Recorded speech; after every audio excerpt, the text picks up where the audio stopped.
Epilepsy यानी मिर्गी एक न्यूरोलॉजिकल डिसऑर्डर होता है जिसमें व्यक्ति के दिमाग की बिजली जैसी जो गतिविधियां अचानक से बढ़ जाती हैं। मतलब ब्रेन में जो इलेक्ट्रिकल एक्टिविटीज़ हैं उसमें एबनॉर्मलिटी देखी जाती है और अचानक से उसमें बढ़ोतरी देखा गया है। इससे व्यक्ति में अचानक झटके उत्पन्न होने लगते हैं, व्यक्ति को झटके आने लगते हैं, कुछ लोग बेहोश तक हो जाते हैं और काफ़ी अजीब हरकतें भी करते हैं। या यह एक बार नहीं बार बार होता है। इस स्थिति को सीजर के रूप में जाना जाता है। इसके लक्षणों को यदि हम लोग समझें, इसके लक्षणों के बारे में यदि बात करें तो हर व्यक्ति में जो है लक्षण अलग अलग इसके हो सकते हैं, लेकिन कुछ जो सामान्य संकेत हैं उसको समझकर, उसको जानकर उसके बारे में एक अनुमान लगाया जा सकता है।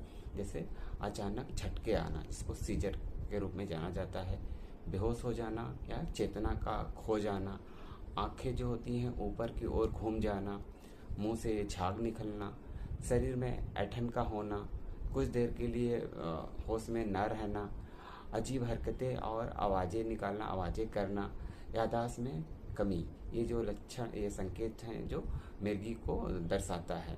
जहाँ तक मिर्गी के रिस्क फैक्टर की बात है, संभावित जोखिम की बात है या इसके कारणों किसको हम समझना चाहें तो सिर में चोट यानी हेड इंजरी इसका एक कारण हो सकता है।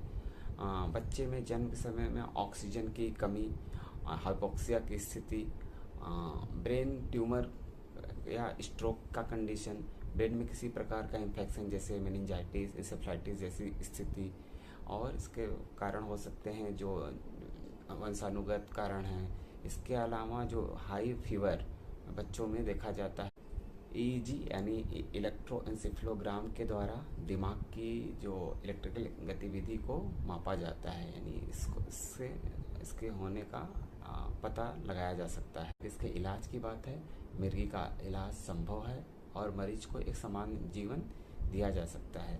इसके लिए एंटी एपिलेप्टिक ड्रग्स 70% मरीजों में इससे लाभ देखा गया है और 70% मरीज का जो एपिलेप्सी है, मिर्गी है, एंटी एपिलेप्टिक ड्रग से नियंत्रित हो जाता है। दूसरा जो तरीका हो सकता है सर्जरी। जब दवाएं असर ना कर रही हो तो ऐसे स्थिति में सर्जरी ऑपरेशन के थ्रू इनको ठीक किया जा सकता है। मिर्गी के दौरे पड़े तो क्या करना चाहिए? मरीज को आराम से एक तरफ लिटा दें, सिर के नीचे तकिया लगा दें। दौरे पड़े तो उनके सिर पे चोट न लगे।